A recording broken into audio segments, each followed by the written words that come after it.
Trước khi khoa học tồn tại, con người đã truyền tai nhau về những cái tên xuất hiện trong thần thoại, kinh thánh và lời kể của người sống sót, nhưng lại trùng khớp một cách đáng sợ với những điều mà khoa học chưa thể giải thích. Cthulhu, Leviathan, Hydra, Charybdis và nhiều hơn thế nữa. Nhấn like và đăng ký kênh ngay bây giờ. Nhớ xem đến phút cuối cùng, bởi vì những gì bạn sắp nghe có thể là lần đầu tiên bạn biết đến, và cũng là lý do khiến khoa học phải im lặng. Một là Cthulhu, ác mộng không tên. Cthulhu không phải sinh vật, Cthulhu là thực thể, kẻ ngủ dưới thành phố R'lyeh chìm sâu, chờ ngày những vì sao đúng vị trí để trở lại nuốt trọn trí tuệ nhân loại. Cơ thể nó vượt ngoài mô tả, đầu bạch tuộc, cánh rơi, thân hình khổng lồ như núi, nhưng mối đe dọa thật sự là sự điên loạn mà nó tỏa ra chỉ bằng việc tồn tại. Kẻ nhìn vào nó quá lâu, không chết mà trở thành nô lệ. Cthulhu xuất hiện lần đầu qua những ghi chép của Lovecraft, nhưng bản thân Lovecraft lại khẳng định những câu chuyện này ông mơ thấy, như thể có ai đó hoặc thứ gì đó truyền vào đầu ông. Theo truyền thuyết, Cthulhu là một trong những Great Old One, chủng tộc tồn tại từ trước cả thời gian. Cthulhu đến trái đất từ vũ trụ xa xôi, lập thành phố R'lyeh và ngủ. Giấc ngủ kéo dài đến mức người ta không biết liệu nó đang nghỉ hay đang chờ giây phút trở lại. Đặc điểm, không có mô tả nào giống nhau tuyệt đối. Điều kỳ lạ là tất cả đều mang cùng một cấu trúc kinh hoàng. Cthulhu cao hàng trăm mét, thân hình như một thực thể phồng rộp giữa người và bạch tuộc, đứng lên có thể chạm tới mây đen. Đầu mực với hàng chục xúc tu dài như đang cố tìm lối thoát khỏi gương mặt chính nó. Đôi mắt sâu như hố đen khiến ai nhìn vào cũng cảm thấy trí não như bị xoắn, như có ai đó đang thì thầm một thứ ngôn ngữ không thuộc thế giới này. Đôi cánh khổng lồ sau lưng không giống cánh chim hay rơi, mà giống như những mảnh bóng tối tự tách ra khỏi không gian. Nhưng thứ đáng sợ nhất không phải cơ thể. Cthulhu có khả năng điều khiển tâm trí, và nó làm điều đó ngay cả khi đang ngủ. Hắn không cần xuất hiện trước mặt bạn để khiến bạn nhìn thấy hắn. Hắn xuất hiện trong tâm trí trước, rồi cơ thể mới theo sau. Sức mạnh, những năng lực khiến các vị thần cũng phải tránh mặt. Cthulhu không mạnh theo kiểu cơ bắp hay tốc độ. Sức mạnh của hắn là bản chất của sự tồn tại, tác động tâm trí từ khoảng cách hàng nghìn km. Những người sống gần Thái Bình Dương, theo ghi chép dân gian, từng mơ cùng một giấc mơ, một thành phố ngập nước, những bức tường cong kỳ lạ và một tiếng gọi vang lên không qua tai mà qua xương, khiến con người phát điên chỉ bằng một cái liếc. Ai nhìn thấy hắn trực tiếp đều hoặc tự kết liễu, hoặc biến thành dạng nửa người nửa xác sống, bóp méo không gian. Nơi hắn đứng, đất đá cong lại, nước biển không chảy theo trọng lực, âm thanh thì vỡ thành những mảnh tiếng động. Tái sinh vô hạn. Trong truyền thuyết, Cthulhu không thể bị giết. Nếu bị phá hủy, cơ thể hắn sẽ tự tái tạo ở như thời gian đang tua ngược. Điều khiển giấc mơ và ý thức tập thể. Hắn có thể kéo một nền văn minh hoàn chỉnh vào ảo giác, không phải để điều khiển mà để quan sát, như quan sát đàn kiến. Câu chuyện giận người. Các thủy thủ thế kỷ 19 từng ghi vào nhật ký về những tiếng gọi không thuộc về ngôn ngữ loài người vang lên giữa biển. Có người nhảy xuống nước, có người hóa điên, có người tự chọc thủng mang tai vì không chịu nổi lời thì thầm trong đầu. Một ghi chép đáng sợ từ tàu Alert viết: sự kiện R'lyeh nổi lên, truyền thuyết năm 1925. Một nhóm thủy thủ được cho là đã đi lạc vào tàn tích R'lyeh sau khi một trận động đất làm thành phố trồi lên. Họ kể rằng những viên gạch ở đó không đứng yên, mỗi bước đi là một hướng khác nhau. Một người sống sót trở về, nhưng sau 3 ngày thì tự mổ bụng, và trước khi chết chỉ kịp nói hắn đang tỉnh dậy. Lễ hiến tế đai gần của bộ lạc Nam Thái Bình Dương. Trong nhiều thế kỷ, các bộ lạc Polynesia bí ẩn đã tổ chức lễ gọi cha dưới sóng, một nghi thức mà họ cho rằng sẽ giữ Cthulhu ngủ yên. Các ghi chép bị thất lạc mô tả những xác người bị kéo xuống biển sâu mà không để lại bọt nước. Cơn ác mộng toàn cầu ghi nhận 1987, một năm hàng nghìn người khắp thế giới đồng loạt ghi lại việc họ mơ giống nhau. Một thành phố chìm, một sinh vật khổng lồ và tiếng thì thầm tanh, nghĩa là chờ đợi. Nhiều nhà khoa học từ chối xác nhận, nhưng dữ liệu vẫn đang nằm trong kho lưu trữ. Những phỏng đoán khoa học hiện đại, khoa học không thừa nhận Cthulhu, nhưng lại có nhiều giả thuyết thú vị. Giả thuyết sinh vật ngoài chiều không gian thứ tư, cơ thể hắn có thể tồn tại ngoài 3 chiều không gian của con người, khiến hình dạng chỉ là bản chiếu của hắn vào thực tại. Giả thuyết siêu trí não tập thể, tiếng gọi của Cthulhu có thể giống với The Bloop, là hiện tượng sóng hạ âm cực mạnh.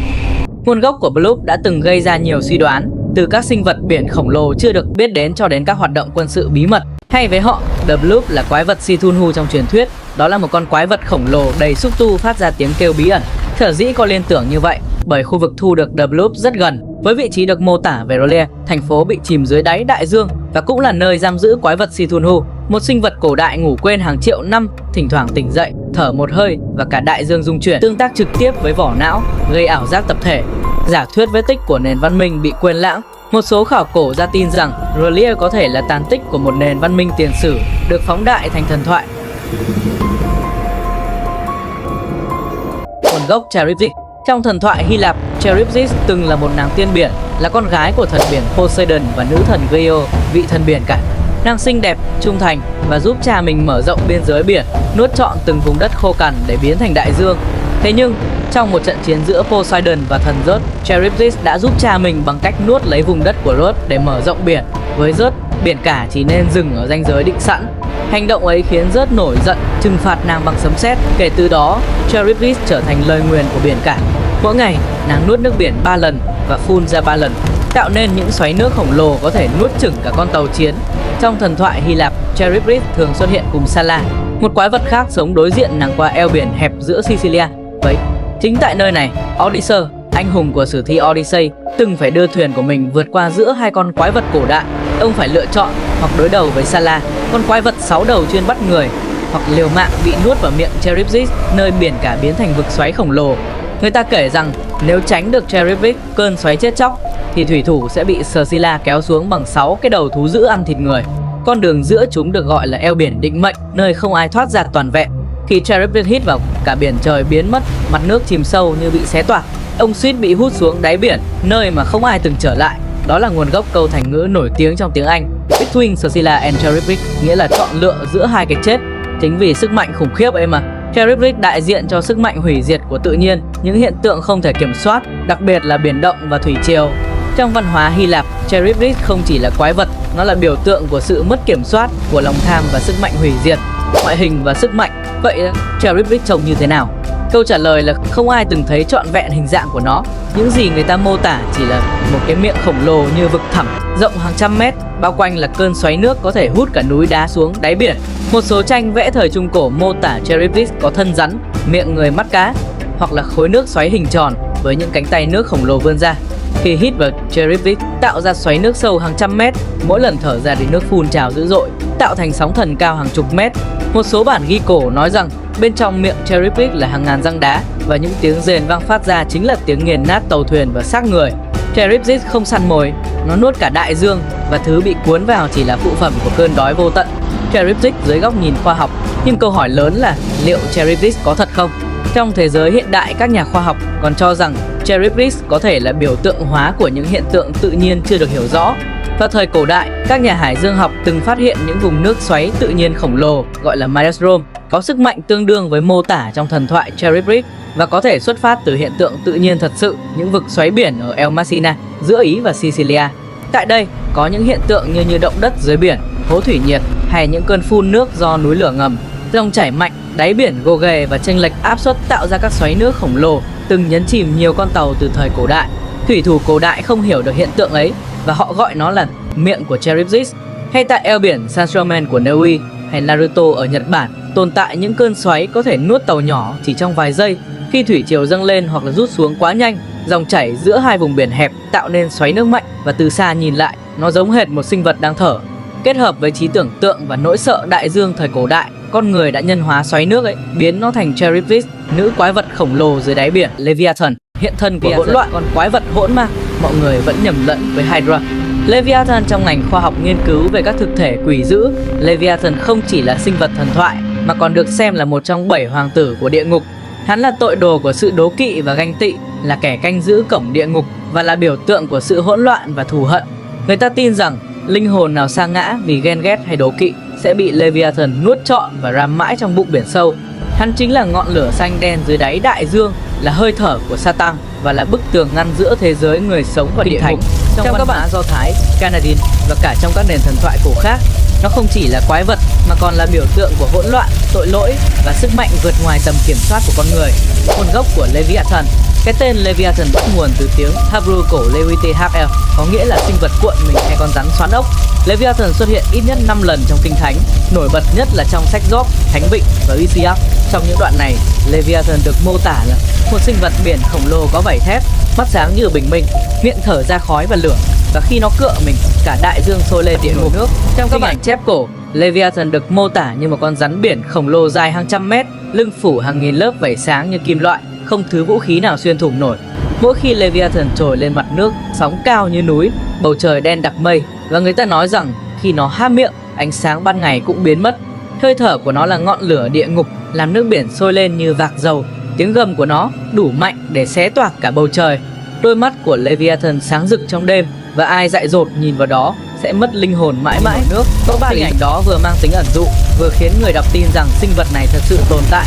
Nó đại diện cho sức mạnh của hỗn loạn mà chỉ thượng đế mới có thể bị trấn áp. Ý nghĩa biểu dáng trong kinh thánh, các bản mô tả cổ không thống nhất về Leviathan nhưng đều đồng thuận rằng nó là sinh vật khổng lồ dưới biển. Một số bản viết rằng Leviathan có thân rắn dài hàng trăm mét, vảy cứng như khiên, miệng đầy răng nhọn như mũi giáo. Bản khác lại mô tả nó giống rồng biển có cánh, có thể bay lên khỏi mặt nước, thở ra hơi lửa và làm biển bốc khói. Người Canaan cổ đại thậm chí đã khắc hình Leviathan mà họ gọi là Lotan trên đá như một con rắn 7 đầu, tượng trưng cho sự hủy diệt. Và trong nhiều bức tranh thời Trung Cổ, Leviathan thường được vẽ như một con cá voi hoặc rắn biển khổng lồ, há miệng nuốt trọn tàu thuyền, một hình ảnh khiến bất kỳ ai cũng phải dùng ý nghĩa biểu tượng. Trong truyền thống Do Thái cổ, Leviathan không chỉ là một sinh vật vật lý mà là biểu tượng của điều dữ, của sự hỗn loạn mà Chúa đã chế ngự khi tạo dựng thế giới. Trong Thánh Vịnh, Chúa được mô tả là nghiền nát đầu Leviathan và ban xác nó cho sinh vật trong biển. Hành động đó tượng trưng cho việc Chúa chiến thắng kẻ ác, đưa vũ trụ từ hỗn mang trở nên có trật tự. Ở thời Trung Cổ, Leviathan còn được xem là biểu tượng của tội lỗi, đặc biệt là sự đố kỵ và kiêu ngạo. Các nhà thần học tin rằng Leviathan chính là con quỷ giữ cổng địa ngục, canh giữ linh hồn người tội lỗi bị đắm chìm trong biển lửa. Vì thế, Leviathan không chỉ đáng sợ vì hình dạng mà còn vì ý nghĩa. Nó là hiện thân của cái ác không thể bị kiểm soát, chỉ có thể bị trấn áp. Thì Leviathan không chỉ đáng sợ vì kích thước mà vì nó tượng trưng cho những gì con người không thể nhìn thấy hoặc kiểm soát. Trong thời cổ, biển cả được xem là ranh giới giữa sự sống và cái chết, giữa ánh sáng và bóng tối, và Leviathan chính là kẻ cai trị vùng hỗn mang đó. Trong Kinh Thánh, Chúa từng hỏi Job: "Ngươi có thể móc Leviathan bằng câu cá sao? Ngươi có thể xuyên mũi nó bằng giáo được không?" Câu hỏi ấy không chỉ để thử thách lòng tin mà còn để nhấn mạnh rằng con người không bao giờ có thể chế ngự tự nhiên. Với người đặc biệt, trong các bản văn tôn giáo, Leviathan có những khả năng gần như siêu nhiên, không vũ khí nào có thể xuyên thủng ra nó. Miệng nó phun ra khói và lửa, làm sôi cả mặt nước. Nó tạo ra sóng thần và bão tố chỉ bằng một cú cựa mình, và mắt nó sáng như đuốc trong đêm tối. Với người cổ đại, Leviathan là nỗi sợ hãi nguyên thủy, nỗi sợ về những gì nằm trong bóng tối của biển sâu. Tất nhiên, theo góc nhìn hiện đại, đây có thể là những mô tả ẩn dụ cho sức mạnh của thiên nhiên, sóng thần, núi lửa ngầm hay tiếng gầm của biển sâu. Nhưng với người xưa, đó là bằng chứng rằng Leviathan là sinh vật thực, kẻ thống trị đại dương dưới quyền của Chúa. Hình tượng Leviathan không chỉ tồn tại trong Do Thái giáo. Ở Babylon, người ta có thần thoại về Tiamat, nữ thần biển và rồng khổng lồ bị thần Marduk tiêu diệt. Ở Ugarit, Canaan cổ, người ta kể về Lotan, con rắn 7 đầu bị thần ban giết, mô típ y hệt Leviathan. Còn trong văn hóa phương Tây sau này, hình ảnh Leviathan còn được đưa vào văn học, triết học và cả chính trị. Nhà triết học Thomas Hobbes đặt tên cho tác phẩm nổi tiếng của mình là Leviathan, ví nhà nước như con quái vật khổng lồ được tạo ra từ con người để chế ngự hỗn loạn. Dù ở tôn giáo hay triết học, Leviathan vẫn giữ nguyên một ý nghĩa, sức mạnh khổng lồ mà con người không thể kiểm soát, chỉ có thể phục tùng. Nhiều học giả cho rằng Leviathan là hình ảnh phóng đại của các loài sinh vật biển khổng lồ có thật, ví dụ như là cá sấu sông Nin, cá voi lưng gù, hoặc Leviathan novelei, loài cá nhà táng ăn thịt khổng lồ từng sống 13 triệu năm trước. Các nhà cổ sinh vật học từng tìm thấy hộp sọ dài 3 mét, răng lớn 36 cm, dài hơn cả răng của Megalodon. Những dấu vết này khiến nhiều người tin rằng truyền thuyết Leviathan có thể bắt nguồn từ ký ức cổ của loài người về sinh vật thật. Hãy tưởng tượng một ngư dân cổ đại nhìn thấy xác một con cá voi khổng lồ mục giữa với bộ răng lởm chởm trồi lên từ sóng, không khó hiểu khi họ gọi nó là quái vật của Chúa. Behemoth, kẻ mang núi trên lưng. Behemoth, sinh vật đất liền khổng lồ, trụ cột của đại địa. Không ai biết nó thuộc loài gì, một con thú cổ đại, một titan thời tiền sáng thế, hay là hiện thân của trái đất chính nó. Nếu Leviathan cai trị đại dương thì Behemoth là kẻ nắm quyền tối thượng trên mặt đất. Da nó dày hơn cả vách núi, mỗi bước chân có thể tạo ra động đất. Tiếng gầm của nó từng được mô tả như tiếng đứt gãy của lòng đất. Hai sinh vật, một của biển, một của đất, nếu cả hai chạm mặt, quy luật tự nhiên có thể lập tức sụp đổ. Behemoth được nhắc đến trong sách Job, một thực thể khổng lồ sống giữa đầm lầy, có sức mạnh được mô tả là do bàn tay Chúa tạo ra, nhưng đó chỉ là phiên bản tôn giáo. Trong những bản thảo cổ hơn ở Lưỡng Hà, các nhà nghiên cứu tìm thấy một sinh vật tương tự mang tên Baumutu, kẻ nghiền nát mặt đất. Nó không phải một con vật, nó là hiện thân của sự ổn định, là trụ cột ngăn thế giới sụp xuống hỗn mang. Nếu Behemoth di chuyển quá mạnh, trái đất sẽ rung. Nếu Behemoth nổi giận, lục địa sẽ nứt. Các điểm hình dạng, không có bản ghi nào mô tả Behemoth giống nhau 100%. Nhưng khi tổng hợp lại, ta có một hình ảnh đáng sợ, cơ thể to lớn như một ngọn núi sống, khi đứng dậy có thể chạm vào mây thấp. Da dày như đá Baran, nứt nẻ, từng mảng, phát sáng đỏ âm ỉ bên dưới như thể bên trong là buồng magma. Thì trước khổng lồ, gân guốc, có móng dài đến mức khi quét qua có thể cày nứt mặt đất. Đầu giống một loài thú mà nhân loại chưa từng biết, nửa bò rừng, nửa quái thú thời tiền sử. Hơi thở nóng đến mức làm bốc hơi cả cây cối, khiến không khí méo mó như đang cháy. Ở nhiều nơi, người ta gọi nó là kẻ mang bộ xương của dãy núi, ám chỉ việc xương của nó cứng hơn cả khoáng thạch. Sức mạnh, một vết chân bằng một thung lũng mới. Behemoth không phải kiểu quái vật dùng mưu mẹo, nó là bạo lực thuần túy, là định nghĩa của sự nặng nề áp đảo. Thực cơ học tuyệt đối. Truyền thuyết nói chỉ một cú húc của Behemoth đã từng làm nghiêng cả đường chân trời. Nó có thể húc đổ núi, phá thung lũng, nắn lại địa hình như đất sét, giá không thể xuyên thủng. Ngay cả thương của thiên thần trong truyền thuyết Do Thái cũng không đâm thủng nổi lớp da Behemoth. Khả năng chấn động địa tầng. Khi giận dữ, Behemoth dậm chân xuống đất và địa tầng quanh nó vỡ như thủy tinh. Người cổ tin rằng động đất là dấu vết của nó khi di chuyển dưới lòng đất. Sức bền vô hạn, nó không biết mệt, không biết đau, và đặc biệt đáng sợ, nó không chết do tuổi già. Trong một bản văn cổ có câu khi thế giới kết thúc, Behemoth sẽ vẫn còn sống. Nó được sinh ra để tồn tại hơn cả thời gian. Câu chuyện giận người, nhiều truyền thuyết loang lổ tồn tại rải rác đều có điểm chung. Sự xuất hiện của Behemoth đồng nghĩa với diệt vong. Truyền thuyết thung lũng 7 ngày bóng tối. Người Ethiopia kể rằng đã từng có một thung lũng nơi mặt trời bị che khuất 7 ngày liền. Không phải vì mây mà vì một thứ khổng lồ đi qua, cao đến mức chặn luôn ánh sáng mặt trời. Khi nó đi rồi, thung lũng bị nghiền nát thành một hố sâu không đáy, không một sinh vật sống sót. Người Ai Cập và dấu chân dài bằng cung điện. Có bản ghi chép nói người Ai Cập từng dựng cả một đền thờ quanh một dấu chân sâu 12m, dài 40m, cho rằng đó là nơi Behemoth dẫm qua. Không ai dám san phẳng. Nó phỏng đoán khoa học hiện đại cho rằng đó là biểu tượng của các thảm họa tiền sử. Nhà khảo cổ và cổ sinh đôi khi xem Behemoth như sự nhân hóa của những loài Titan tiền sử, sự kết hợp của voi răng mấu, bò rừng khổng lồ và Megatherium. Các đặc điểm mô tả khá giống một loài động vật có vú khổng lồ thời Pleistocene, biểu tượng của kiến tạo mảng và động đất. Lý thuyết cho rằng người cổ đại không hiểu động đất là gì nên thần thoại hóa nó thành một sinh vật sống, một dạng Titan sinh học thời tiền sử. Một số giả thuyết khoa học cực đoan cho rằng đã từng có siêu quần thể động vật kích thước vượt xa dữ liệu hóa thạch và Behemoth là ký ức mờ của loài người về chúng, hoặc là thứ gì đó thật sự tồn tại bên dưới. Những âm thanh tần số thấp được ghi nhận trong lòng đất hiện chưa giải thích được, đôi khi được ví là tiếng thở của Behemoth. Nguồn gốc của ác thú Hydra. Để hiểu Hydra, ta phải quay về thuở sơ khai, khi thế giới còn chưa có con người, chỉ có hỗn mang lửa, nước và những sinh vật được sinh ra từ sự căm hận của các vị thần. Hydra là con gái của Typhon và Echine, hai sinh vật được mệnh danh là cha mẹ của quái vật. Typhon là cơn bão khổng lồ, có hàng trăm đầu rồng, thân cao chạm trời. Echina là nửa người nửa rắn, sự xinh đẹp và khủng khiếp cùng lúc. Khi hai sinh vật này kết hợp, thế giới phải run sợ, và từ trứng của chúng, Hydra được sinh ra thành một sinh vật của bóng tối, của nước độc và của cái chết.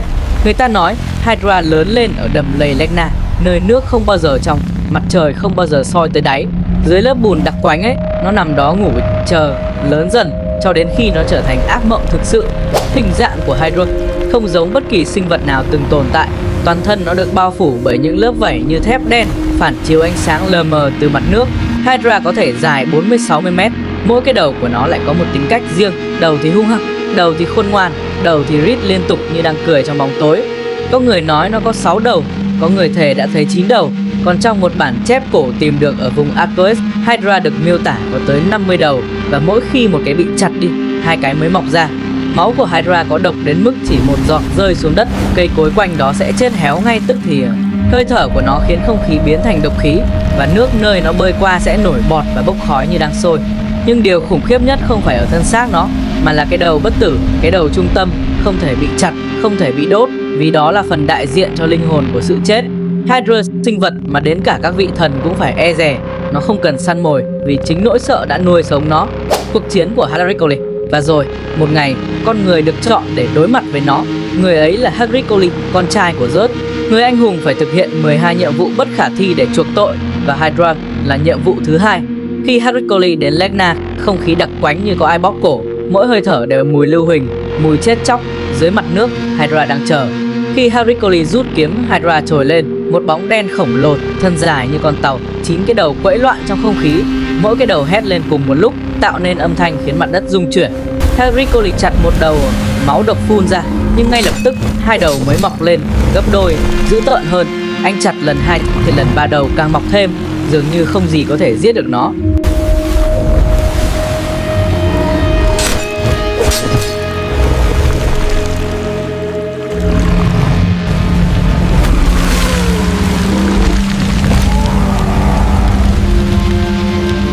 May thay, người cháu Aiolos của Harikoli nghĩ ra kế. Mỗi khi Harikoli chặt một đầu, anh dùng đuốc đốt cháy cổ, ngăn không cho đầu mới mọc. Ngọn lửa cháy bừng, bốc khói độc. Nhưng lần này, Hydra không thể phục hồi. Cuối cùng chỉ còn lại cái đầu bất tử. Hercule chặt nó ra chôn sâu dưới tảng đá lớn, nơi ánh sáng không bao giờ chiếu tới. Nhưng đó chưa phải là hết. Hercule sau đó dùng máu Hydra tẩm vào mũi tên, thứ vũ khí giết chết mọi thứ nó chạm vào.